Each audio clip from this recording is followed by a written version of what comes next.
घर ना खरीदने की ऐसी ही सलाह सुन सुनकर मैंने घर नहीं खरीदा और अब प्राइस डबल ट्रिपल हो गया है। ये एक कॉमन कमेंट आता ही रहता है मेरे YouTube चैनल पे, और सिर्फ मेरे चैनल पे ही नहीं, फाइनेंस के सारे चैनल पे मैं ऐसे जिल्टेड लवर टाइप की स्टोरी आमतौर पे देखता हूं। आपने बोला था कि प्रॉपर्टी में इन्वेस्ट ना करो और अब देखो प्राइस कितना बढ़ गया है। दरअसल ये लोग सही कहते हैं कि इन्होंने दूसरों की सलाह को सुन सुनकर कुछ नहीं खरीदा और अब पछता रहे हैं। सलाह सुन सुनकर कुछ नहीं खरीदा। भाई, आपको सिर्फ प्रॉपर्टी ना खरीदने को कहा गया था, ना कि कुछ भी ना खरीदने को, कहीं भी ना इन्वेस्ट करने को। समस्या सिर्फ यह है ऐसे लोगों के साथ कि इन्होंने बस सलाह को यहां वहां से सुन लिया है, लेकिन समझने की जहमत नहीं उठाई है।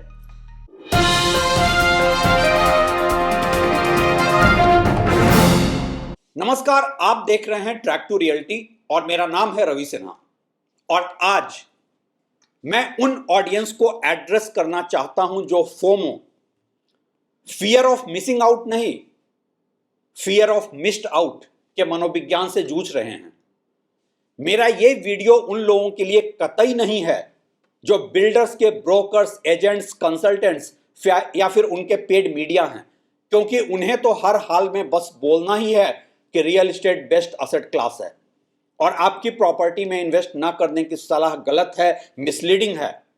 बहरहाल मुद्दा यह है कि आप एक प्रॉपर्टी में इन्वेस्ट करना चाहते थे और किया नहीं। वजह कुछ भी रही हो, चाहे वजह यह भी रही हो कि किसी फाइनेंस के अलग अलग एक्सपर्ट को सुनकर आपने भी मान लिया था कि रियल एस्टेट इन्वेस्टमेंट के लिहाज से सबसे खराब प्रोडक्ट है। अब अगले 8-10 साल में कीमत दोगुनी हो गई और आपको ऐसा लगता है कि आपको गलत सलाह दी गई थी। समस्या ऐसे फाइनेंस के एक्सपर्ट एडवाइस की है ही नहीं, आपकी है, जो समझ ही नहीं पाए कि कोई भी फाइनेंशियल सलाह एक हॉलिस्टिक सलाह होती है।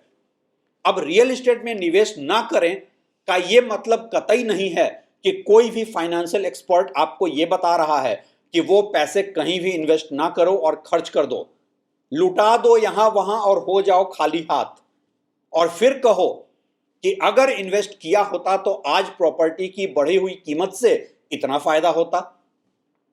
अगर आपने रियल एस्टेट में इन्वेस्ट नहीं किया और पैसे खर्च कर दिए तो यह गलती सलाह की है या फिर एक्सपर्ट एडवाइस को हॉलिस्टिक तौर पे ना समझने की।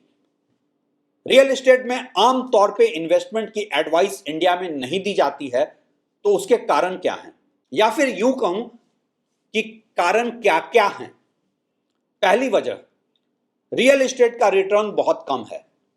अगर क्रिसिल की एक रिपोर्ट को माने तो आम तौर पे इंडिया में रियल एस्टेट का ROI, रिटर्न ऑन इन्वेस्टमेंट, पिछले 20 साल में महज 6% CAGR का ही रहा है। अगर इसको थोड़ा हायर एंड पे भी ले लें तो 8-10 साल में प्रॉपर्टी की कीमत डबल होती है, मतलब कि CAGR रिटर्न है कोई 7 से 9%। यह रिटर्न किसी भी दूसरे असेट क्लास से कम है। अगर आप फाइनेंशियल प्रोडक्ट्स को छोड़ भी दें जहां 12%, 14% का रिटर्न है, 18% भी मिल जाते हैं, तो भी सबसे सेफ समझे जाने वाले गोल्ड से भी कम का रिटर्न है ये रियल एस्टेट में। और प्लीज आपको यह मत बताना कि फलाने प्रॉपर्टी में 20% CAGR का रिटर्न मिला है। ये कुछ अपवाद होते हैं, वैसे अपवाद हर असेट क्लास में होते हैं। मसलन कि एक शेयर की कीमत 30 रुपए से बढ़कर 2 साल में 1000 रुपए पहुंच गई। क्या यह पूरे मार्केट की रियलिटी है? नहीं, ये सब एक्सेप्शन होते हैं और पीछे मुड़कर देखने में लगता है कि हम चूक गए वहां ना खरीद कर। लेकिन क्या फॉरवर्ड लुकिंग में आप किसी प्रॉपर्टी या शेयर के फेनोमेनल ग्रोथ को प्रेडिक्ट कर सकते हैं? अगर हां, तो प्लीज बताएं अपने कमेंट में, मैं भी इन्वेस्ट करूंगा आपके साथ। यह फाइनेंशियल एडवाइस आपको जेनरिक मार्केट ट्रेंड की मिलती है, ना कि किसी स्पेसिफिक एक्सेप्शनल परफॉर्मेंस की जो कोई भी एडवांस में प्रेडिक्ट कर ही नहीं सकता है। मैं आम तौर पे देखता हूं कि कुछ लोग फाइनेंस की दुनिया में भी ऐसे ही ज्ञान देते हैं कि अगर यह स्टॉक 1990 में 1 लाख का खरीदा होता तो आज 30 करोड़ वैल्यू होती। भाई साहब, आपको पता भी है कि 1990 में 1 लाख की क्या वैल्यू थी और कितने लोगों के पास था 1 लाख रुपए? अगर हो तो भी क्या आप जानते थे कि 35 साल बाद वो स्टॉक कैसे परफॉर्म करेगा? रियल एस्टेट का रिटर्न वैसे ही बहुत कम है, और अगर आप एब्सोल्यूट रिटर्न या CAGR रिटर्न से अलग कॉस्ट इन्फ्लेशन इंडेक्स से देखें तो आमतौर पे आपको कोई प्रॉफिट नहीं मिलता है प्रॉपर्टी में। दूसरी वजह, रियल एस्टेट का रेंटल वैल्यू है कोई 2%। मतलब कि जो घर आप 8% के लोन के रेट पे खरीद रहे हैं और ऊपर से प्रॉपर्टी की कीमत का एडिशनल 25% कॉस्ट अलग से पे कर रहे हैं, जैसे कि कोई 5% GST, 7% stamp duty, registration charges और अन्य मूविंग कॉस्ट, तो यहां आपके लिए ये जानना जरूरी है कि वर्ल्ड में लोएस्ट रेंटल रिटर्न इंडिया में ही है। बोरोइंग कॉस्ट और रेंटल रिटर्न का गैप वर्ल्ड में हाईएस्ट इंडिया में है, कोई 5% के आसपास। दूसरे नंबर पे चाइना है, जहां ये 3% के आसपास है। तो रेंटल रिटर्न या कैश फ्लो के लिहाज से भी रियल एस्टेट कोई फायदे का सौदा तो है नहीं। तीसरी वजह, इनलिक्विड असेट है रियल एस्टेट। आप जब चाहें इसे बेचकर अपनी जरूरत पूरी नहीं कर सकते।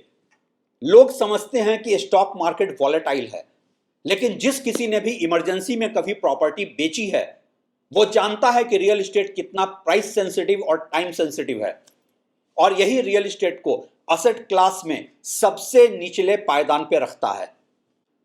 वैसे वजह और भी कई हैं, लेकिन मुख्य तौर पे ये 3 वजह हैं एवरेज इंडियंस के लिए।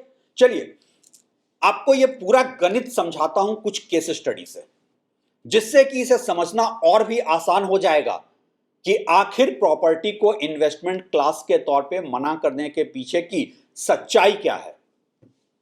केस स्टडी फर्स्ट, रमेश ने रियल एस्टेट में इन्वेस्ट नहीं किया किसी फाइनेंशियल एक्सपर्ट की सलाह मानकर, लेकिन उसने कहीं और भी इन्वेस्ट नहीं किया। उसने अपनी कमाई से अपनी लाइफ को एंजॉय किया, और अब जबकि पैसे खर्च हो गए और वो देखता है कि प्रॉपर्टी की कीमत इतनी बढ़ रही है, तो वो कोसता है खुद को और प्रॉपर्टी में इन्वेस्ट ना करने की सलाह देने वाले फाइनेंशियल एक्सपर्ट्स को। ये रमेश और उन जैसे लोग ही हैं जो हर किसी के यूट्यूब चैनल पे जाकर अपनी भड़ास, अपना फ्रस्ट्रेशन निकालते रहते हैं। अब आते हैं केस स्टडी नंबर 2 पे। सुरेश ने किसी फाइनेंशियल एक्सपर्ट की नहीं सुनी और करियर में ठीक तरह से सेटल हुए बिना ही घर खरीद लिया लोन लेकर।